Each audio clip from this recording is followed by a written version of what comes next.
Hello friends, मेरा नाम है विकास खरे और एक बार फिर से मैं आप सभी का मेरे इस यूट्यूब चैनल मैथमेटिकल जर्नी पर बहुत बहुत स्वागत करता हूं। दोस्तों, यहाँ पर हम पढ़ने वाले हैं चैप्टर नंबर 13 प्रायिकता प्रोबेबिलिटी। उसका टॉपिक 13.5 जो बुक में है बेज प्रमेय, जो बहुत ज़्यादा इंपॉर्टेंट है हमारे लिए। और लगभग इस बेज प्रमेय के क्वेश्चन से, इस पूरी थ्योरम से रिलेटेड जितने क्वेश्चन है उससे एक क्वेश्चन एग्जाम में ज़रूर पूछता है। तो यहाँ पर हमको बेज प्रमेय को बहुत अच्छे से कंप्लीट करके उसका पूरा इंट्रोडक्शन देखने के बाद, एग्जाम्पल को सॉल्व करने के बाद एक्सरसाइज के क्वेश्चन को सॉल्व करना है, ताकि आपसे बेज प्रमेय की कोई भी क्वेश्चन कैसे भी आ जाए बहुत अच्छी तरीके से बने। दोस्तों, बहुत इंपॉर्टेंट है हमारे लिए ये एक्सरसाइज, एग्जाम में हमारे को बहुत ज़्यादा इंपॉर्टेंट, और एक क्वेश्चन हमको एग्जाम में बनता ही बनता है इस एक्सरसाइज से। तो हमको बेज प्रमेय यहाँ से देखना है। इंट्रोडक्शन पार्ट को मैं बुक में से पढ़ रहा हूँ, देन उसके बाद इसका फॉर्मूला बनाकर बताता हूँ, क्वेश्चन किस कंडीशन के आते हैं, क्वेश्चन कैसे होते हैं, क्वेश्चन को हमको कैसे पढ़ना है, क्वेश्चन से कैसे रिलेट करना है और आगे सॉल्व कैसे करना है, इन सारी चीज़ों को हम देखेंगे यहाँ से। बेज प्रमेय देखिए, मैं पढ़ रहा हूँ, इसको मिलाइए। मान लीजिए कि दो थैले फर्स्ट और सेकंड दिए हैं। थैला एक में 2 सफ़ेद और 3 लाल गेंद है, तो यहाँ पर 2 + 3 ये हो जाएगा 5। यहीं से रिलेट कीजिए, यहीं से आपको बेस थ्योरम की सारी डिटेल, सारी चीज़ें बहुत अच्छे से बन जाएगी अगर आप यहाँ से इंट्रोडक्शन पार्ट को बहुत अच्छे से देखोगे तो। और थैला 2 में 4 सफ़ेद और 5 लाल गेंदे, थैला 2 में 4 सफ़ेद और 5 लाल गेंदे, मतलब यहाँ पर 4 + 5 = ये हो जाएगा हमारे पास 9। किसी एक थैले में से एक गेंद यादृच्छिकता निकाली जाती है। 2 थैला है हमारे पास, थैला 1 और थैला 2। अगर हम इसको E1 ऐड कर लेते हैं और इसको E2 ऐड कर लेते हैं, फिर आगे देखिए क्या होता है। किसी एक थैले में से एक गेंद यादृच्छिकता निकाली जाती है। हम किसी एक थैले को चुनने की प्रायिकता 1/2। अब 1/2 कैसे आया? क्योंकि 2 थैले हैं हमारे पास और हम किसी एक को चुनेंगे तो उस स्पेशल उसी थैले के लिए प्रोबेबिलिटी निकालना पड़ेगा, तो वो अनुकूल परिणाम बटे कुल परिणाम के केस में आएगा, तो 1/2 वहाँ पर हमारे लिए उस थैले की प्रायिकता बन जाएगी। तो इस 1/2 को कैसे निकाला, इस पर ध्यान दीजिएगा। या किसी विशेष थैले, मान ले थैला एक में से एक विशेष रंग, मान ले सफ़ेद, गेंद को निकालने की प्रायिकता भी ज्ञात कर सकते हैं। अन्य शब्दों में, हम किसी भी विशेष रंग की गेंद निकालने की प्रायिकता ज्ञात कर सकते हैं यदि हमें यह दिया गया हो गेंद कौन से थैले से निकाली गई है। लेकिन क्या हम इस बात की प्रायिकता ज्ञात कर सकते हैं गेंद किसी विशेष थैले में, मान ले थैला 2 से निकाली गई है, और यदि हमें निकाली गई गेंद का रंग पता है, या हमें थैला 2 के चुनने की प्रतिलोम प्रायिकता ज्ञात करनी है, जबकि इसके बाद होने वाली घटना का हमें ज्ञान है। एक किसी घटना का ज्ञान होगा तो दूसरी घटना से हम रिलेट कर सकते हैं। बेस थ्योरम यही बोलता है। इसके पहले हमने कंडीशनल प्रोबेबिलिटी पढ़ी है, तो कंडीशनल प्रोबेबिलिटी को जैसे हमने डील किया है, देन उसी के हिसाब से बेस थ्योरम को भी हमको डील करना है। प्रसिद्ध गणितज्ञ जॉन बेज ने प्रतिलोम प्रायिकता ज्ञात करने की समस्या का समाधान सप्रतिबंध प्रायिकता के उपयोग द्वारा किया है। उनके द्वारा बनाया गया सूत्र बेज प्रमेय के नाम से जाना जाता है, जो उनकी मृत्युपरांत 1763 में प्रकाशित हुआ था। बेज प्रमेय के कथन व प्रमाण से पूर्व आइए हम एक परिभाषा और कुछ प्रारंभिक परिणामों पर विचार करते हैं। तो मैं यहाँ पर इसको छोड़ रहा हूँ, डायरेक्ट मैं बेज प्रमेय पर आ रहा हूँ, और बेज प्रमेय से रिलेट कर रहे हैं हम कैसे हमको क्वेश्चन को डील करना है। तो यहाँ पर बेज प्रमेय लिखा हुआ है, बायस थ्योरम। देखिए, बुक से ही मैं इंट्रोडक्शन का ये पार्ट बना रहा हूँ ताकि आपको समझ में आ जाए, और एक एग्जाम्पल को हम इसी का जो एग्जाम्पल रहेगा उसको पढ़ेंगे, क्वेश्चन कैसे आता है इस पर ध्यान देना है। देन इसके बाद सारी चीज़ें हमको समझ में आ जाएगी। बेस प्रमेय देखिए, यदि E1 E2 En मतलब En जितनी भी घटनाएं होगी, हजारों घटनाएं हो तो भी हमको उससे कोई फर्क नहीं पड़ रहा है बेस प्रमेय के लिए, बट यहाँ पर En तक उसने घटनाएं ली हुई है, और ज़्यादातर क्वेश्चन में 3 या 4 घटनाएं, उससे ज़्यादा कोई घटनाएं नहीं हुई है, जो कि प्रत्येतर समष्टि S के विभाजन का निर्माण करती है। अर्थात E1 E2 E युग्मतः असंयुक्त है। E1 union E2 union dot dot dot union En = S, और ए कोई ऐसी घटना है जिसकी प्रायिकता शून्येतर है। तो देखिए, P ऑफ E1/A मतलब ए के घटित होने पर E की प्रोबेबिलिटी, मान लेते हैं यहाँ पर हम 2 थैले हैं हमारे पास, E1 को फर्स्ट थैला माना है हमने और E2 को सेकंड थैला माना है। यहाँ से रिलेट करने की कोशिश करना, E1 और E2 2 थैले ले लिए हमने, जो कि थैले पे क्वेश्चन दिया हुआ था। तो हमने यहाँ पर E1 और E2 2 थैले ले लिए। E1 = फर्स्ट और E2 = सेकंड, और किसी विशेष घटना के घटित होने के लिए ए लेट कर लिया यहाँ पर हमने। तो ए लेट कर लिया हमने रेड बॉल, ठीक है। तो हमको निकालना है ए घटना घटित हो गई, मतलब कि ए रेड बॉल है डेफिनेटली, और उसको थैला E1 से, मतलब फर्स्ट वाले थैले में से निकालना है। ये इसका बेसिक फॉर्मूला है बेस प्रमेय का। प्रोबेबिलिटी ऑफ E1 या EI = A, probability of EI, probability of A/EI upon summation n, जितने भी यहाँ पर n होंगे हमारे पास, जितनी भी घटनाएं होगी सबके बारे में यहाँ से हमको लिखना पड़ेगा। तो probability of EJ, probability of A/EJ ई जे। देखिए मैं यहाँ पर फॉर्मूला लिखकर बताता हूँ, जैसे उसने एन समीशन J1 बोला है, तो प्रोबेबिलिटी ऑफ यहाँ पर E अपॉन ए अगर हम निकालेंगे तो प्रोबेबिलिटी ऑफ E आएगा into probability of A upon E1 upon, यहाँ से देखिए मैं दो घटनाओं को ले रहा हूँ, दोनों थैले, तो प्रोबेबिलिटी ऑफ यहाँ पर आएगा हमारे पास E1 into probability of A upon E1 plus probability of E2 और probability of A upon E2, ये इसका बेसिक फार्मूला बनेगा। तो इस बेसिक फार्मूले को भी हमको देखना है, ये इसका बेसिक फार्मूला है। बेस थ्योरम के लिए ये फार्मूला बनेगा, E1 E2 दो घटनाएं दी होगी और एक और घटना दी होगी जिससे हम सारी चीज़ों को रिलेट करेंगे। तो ये बेस थ्योरम है, इसका फार्मूला यहाँ पर मैंने लिख दिया है। देखिए बेस प्रमेय के अनुप्रयोग में निम्नलिखित शब्दावली का उपयोग करते हैं। घटनाएं E1 E2 En को परिकल्पना कहते हैं और E1 को परिकल्पना E1 की पूर्वकालीन प्रायिकता कहते हैं। सप्रतिबंध प्रायिकता probability of E intersection A को परिकल्पना E1 की उत्तरकालीन प्रायिकता कहते हैं। यहाँ से मैं इसको छोड़ रहा हूँ, एक क्वेश्चन से रिलेट करना और फॉर्मूला बनाने की कोशिश करना यहाँ से, तो हमको सारी चीज़ें और क्लियर हो जाएगी। क्वेश्चन बेस प्रमेय का कैसा आएगा इसको मैं एक एग्जाम्पल से बताता हूँ, तो आप इस एग्जाम्पल को मेरे साथ अच्छे से पढ़िए ताकि सारी चीज़ें समझ में आ जाएगी। दोस्तों इंट्रोडक्शन में थोड़ा सा समय जरूर लगता है, इंट्रोडक्शन पार्ट में हमको थोड़ा समय जरूर लगता है, लेकिन चीज़ें बहुत अच्छे से समझ में आ जाती है, क्योंकि हमको करना क्या है, हमको अगर जिस टॉपिक को पढ़ना है तो उस टॉपिक से रिलेटेड हमको सारी चीज़ें पता होनी चाहिए, देन उसके बाद ही हम उस टॉपिक से रिलेट करके कोई क्वेश्चन को सॉल्व कर सकते हैं। एग्जाम्पल नंबर 16 देखिए, यहाँ पर क्वेश्चन को मैं पढ़ रहा हूँ, फिर रिपीट करता हूँ कि बेस प्रमेय के क्वेश्चन को कैसे डील करना है, कैसे क्वेश्चन हमारे पास आएंगे। तो इसको देखिए, दो थैले फर्स्ट और सेकंड दिए हैं, थैले एक में 3 लाल और 4 काली गेंद है।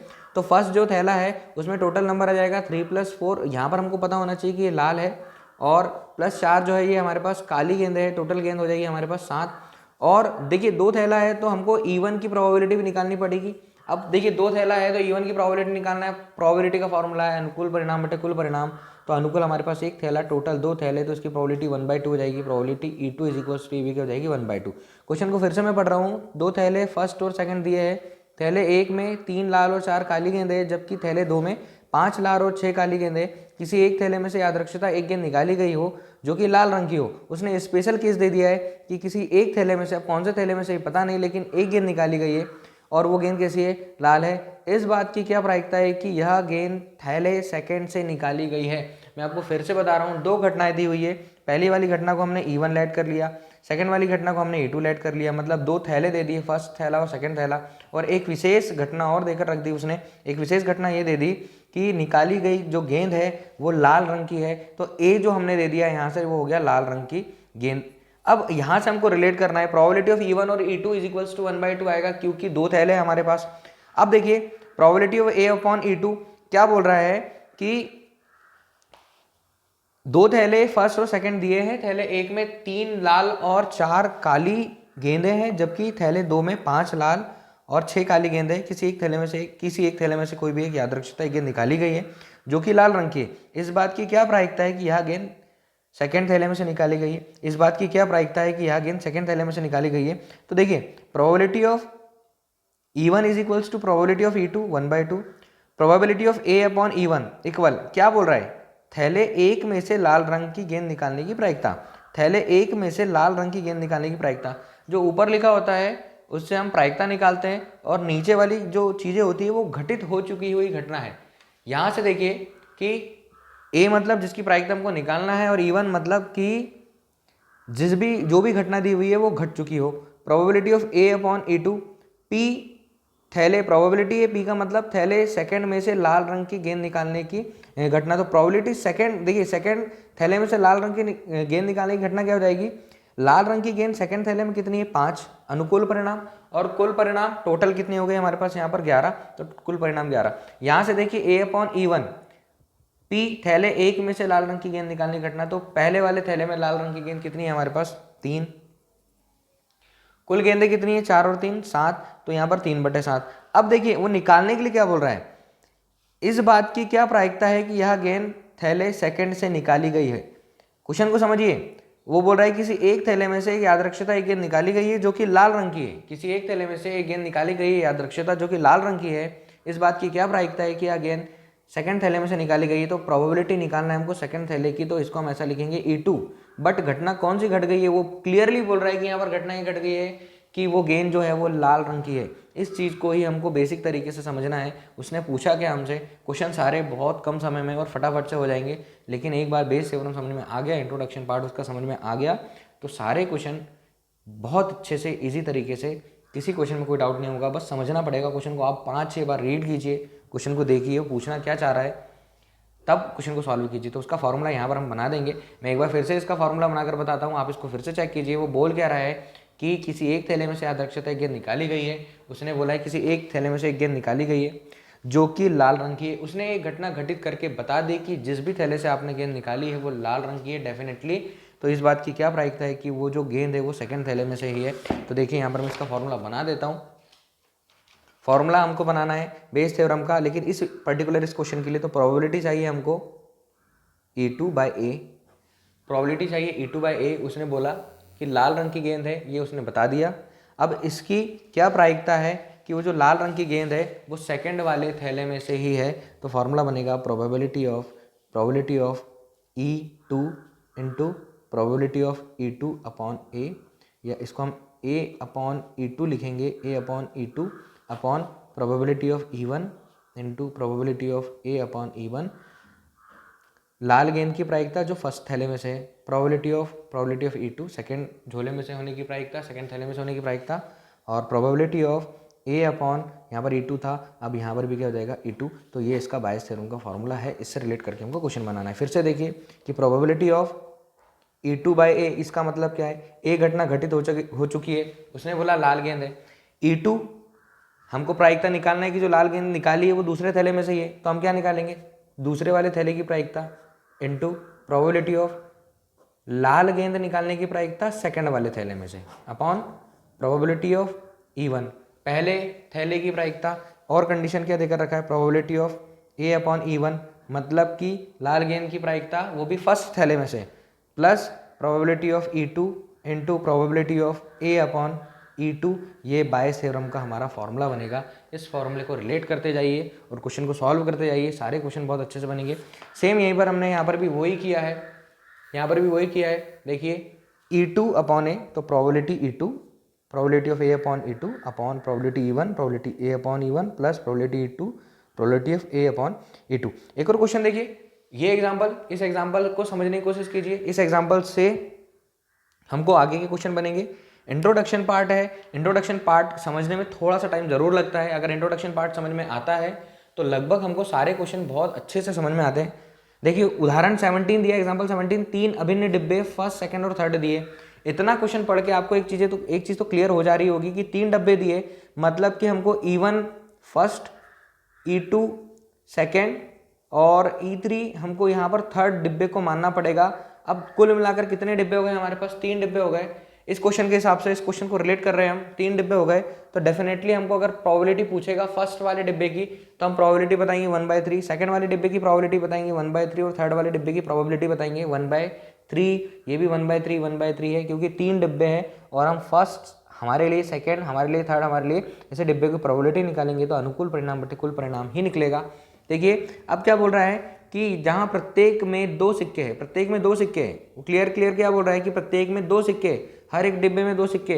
तो E1 की अगर बात करें तो इसमें 2 सिक्के, सिक्के कैसे ये भी बताया है। E2 में भी कितने सिक्के बोल रहा है, वो 2 सिक्के, और E3 में भी वो 2 सिक्के की बात कर रहा है। तो E3 में भी कितने हो गए, 2 सिक्के। इसको समझिए, तीनों डिब्बे में 2-2 सिक्के, लेकिन क्या बोल रहा है, डिब्बे 1 में दोनों सिक्के सोने के हैं, डिब्बे 1 में दोनों सिक्के सोने के हैं। तो E1 में जो दोनों है वो गोल्ड है। फिर आगे क्या बोल रहा है, डिब्बे 2 में दोनों सिक्के चांदी के, यहाँ पर दोनों सिक्के सिल्वर है, दोनों चांदी के सिक्के। और डिब्बे 3 में एक सोने का और एक चांदी का है, इसमें एक सोना, एक गोल्ड है और एक सिल्वर है, एक चांदी। यहाँ पर ऐसे सिक्के देकर रखे हुए उसने। क्वेश्चन को समझना है हमको, सिर्फ इंट्रोडक्शन पार्ट यही बताता है। इंट्रोडक्शन पार्ट समझ में आएगा, सारी एक्सरसाइज बनेगी। अब देखिए साथ ही एक घटना देकर रखी, एक व्यक्ति यादृच्छिकता एक डिब्बे को चुनता है, उसमें से यादृच्छिकता एक सिक्का निकालता है, यदि सिक्का सोने का है तो जो एक घटना हुई है, वो जो घटना हुई है वो हुई है सोने का सिक्का। एक घटना जो हुई है कि एक सिक्का जो होगा सोने का होगा। तो अब देखिए हम एक घटना क्या लिखी हमने यहाँ पर हमने एक घटना लिखी कि निकाला गया सिक्का सोने का है। तो प्रोबेबिलिटी कैसे निकालते हैं, प्रोबेबिलिटी A अपॉन E1। उसने बोला है कि पहले डब्बे में, तो उसने बता दिया पहले डब्बे में सोने का सिक्का, दोनों सोने के तो प्रोबेबिलिटी अनुकूल परिणाम बटे कुल परिणाम 2/2, ये आ गया 1। सेकंड देखिए, सेकंड वाले डिब्बे में दोनों चांदी के थे, मतलब सोने का एक भी सिक्का नहीं है। अब यहां से क्या निकलेगा हमारे पास, प्रोबेबिलिटी ऑफ A/E2, प्रोबेबिलिटी निकालना है सोने का सिक्का, बट E2 बटे E2 लिखा है, बाय E2 लिखा है, 13.1 कंडीशनल प्रोबेबिलिटी को समझिए आप। तो यहां से हमारे पास एक भी सिक्का यहाँ पर सोने का नहीं है, इसलिए यहाँ पर क्या हो जाएगा 0। और probability of A/E3 is equals to probability of, तीसरे डिब्बे में सोने का सिक्का, तो 2 सिक्के टोटल है, एक चांदी का उसमें और एक उसमें सोने का है। तो प्रोबेबिलिटी ऑफ A/E3 बताइए, देखिए यहाँ पर समझिए क्या बोल रहा है, E3 जो है वो घटना घटित हो चुकी है, मतलब उसने बता दिया है कि तीसरे डब्बे की बात हो रही है और उसमें सोने का सिक्का वो एक ही है, तो इसकी प्रोबेबिलिटी क्या जाएगी हमारे पास 1/2। अब क्वेश्चन को निकालना क्या है, क्वेश्चन में इसको थोड़ा सा और पढ़ के देख लीजिए। यदि सिक्का सोने का है तो इस बात की क्या प्रायिकता है कि डिब्बे में दूसरा सिक्का भी सोने का है। यदि एक डिब्बा, यदि सिक्का सोने का है, उसने बता दिया है, यदि सिक्का सोने का है, उसने क्लियर बता दिया यहाँ पर कि यदि सिक्का सोने का है तो इस बात की क्या प्रायिकता है, डिब्बे में दूसरा सिक्का भी सोने का है। अब बताइए दूसरा सिक्का भी सोने का कौन से डिब्बे में है, दूसरा सिक्का भी सोने का यहाँ पर है, मतलब कि पहले डिब्बे में दोनों सिक्के सोने के हैं। इस चीज़ को आपको समझना होगा, कहीं कहीं पर वो थोड़ा तर्क लगाने की बात होती है तो वहाँ पर हमको तर्क लगाना जरूर है। मैं फॉर्मूला बनाकर बताता हूँ, हम वैल्यू पुट करेंगे। फॉर्मूला देखिए, सेम फॉर्मूला, यहाँ पर 3 घटनाएं, 3 कंडीशन है, उसने एक चीज़ घटित करके दे दी हमको, क्या बोला है कि यदि सिक्का सोने का है तो हमको यहाँ पर फॉर्मूला बनाना है। यदि सिक्का सोने का है तो प्रोबेबिलिटी ऑफ, उसने क्लियर बोलकर बता दी कि सिक्का सोने का है, जिस चीज़ की घटना घटित करनी है वो बटे में आएगा। और देखिए दूसरा भी सोने का होना चाहिए, तो 2 सोने के सिक्के सिर्फ फर्स्ट वाले डिब्बे में हैं, तो यहाँ पर आ जाएगा हमारे पास E1। फॉर्मूला बनाते हैं हम, probability of E1 into probability of A/E1 upon probability of, यहाँ से E1 into probability of A/E1 plus probability of E2 into probability of B/E2 plus probability of E3 into probability of B/E3। Sorry, यहाँ पर क्या आ जाएगा A/E3, यहाँ पर भी क्या आएगा B नहीं A, सारी A घटनाएं हैं, A/E2 और प्रोबेबिलिटी ऑफ यहाँ से A/E3। ये हमारा फॉर्मूला बनेगा और इस फॉर्मूले के ऊपर बेस्ड हम क्वेश्चन को सॉल्व करेंगे। तो इंट्रोडक्शन पार्ट है दोस्तों, इंट्रोडक्शन पार्ट में हमने example number 17, example number 16 solve किया है। इसका सॉल्यूशन यहाँ पर बुक में दिया हुआ है, यहाँ पर वैल्यू पुट करना है। Probability of E1 1/3 into probability of A/E1, ये हमने 1 निकाल कर रखा है, upon 1/3 into 1 plus 1/3 into 0 plus 1/3 into 1/2। इसको सॉल्व करेंगे 2/3 आएगा। आगे के एग्जाम्पल्स भी हम सॉल्व करेंगे, लेकिन पहले हम एक्सरसाइज पर आएंगे। बहुत इंपॉर्टेंट होगा दोस्तों यहाँ पर हर एक क्वेश्चन को देखना। क्वेश्चन बायस थ्योरम बेस प्रमेय से रिलेट करता है, बेस प्रमेय को रिलेट कैसे करना है यहाँ पर मैंने दोनों एग्जाम्पल से आप लोगों को बताया है। दोनों एग्जाम्पल को आप बहुत अच्छे से इस वीडियो में कंप्लीट कीजिए। थोड़ा समय ज़रूर लगता है इंट्रोडक्शन पार्ट में, लेकिन उसके बाद जो क्वेश्चन हमसे बनते हैं वो सारे क्वेश्चन बहुत अच्छे तरीके से हमको समझ में आते हैं। तो दोस्तों इस वीडियो में इतना ही, इंट्रोडक्शन पार्ट था। एग्जाम्पल नंबर 16, एग्जाम्पल नंबर 17 हमने सॉल्व किया। अब हमको 13.3 के क्वेश्चन को सॉल्व करना है, तो अगले वीडियो में मैं 13.3 के क्वेश्चन को सॉल्व करूंगा बहुत अच्छी तरीके से। अगर आपको 13.1 और 13.3 का PDF चाहिए तो यहाँ पर मैं स्क्रीन पर नंबर दे दूंगा, उस पर आप मैसेज कर सकते हैं, तो मैं आपको उसका पूरा PDF दे दूंगा ताकि आप उसको बहुत अच्छे से अच्छे वे में लिख सके। इसके बाद देखते हैं 13.3, सिर्फ PDF 13.1 और 13.2 का मिलेगा। आप नीचे दिए नंबर पर या लास्ट में, वीडियो के लास्ट में जो नंबर आएगा उस पर SMS कर दे, व्हाट्सअप कर दे, तो मैं व्हाट्सअप PDF आपको सेंड कर दूंगा। दोस्तों इसके बाद देखेंगे अगला 13.3 के सारे क्वेश्चन जो बेस प्रमेय से रिलेट करेंगे। अगले वीडियो में फिर से मिलते हैं, तब तक के लिए थैंक यू फ्रेंड्स।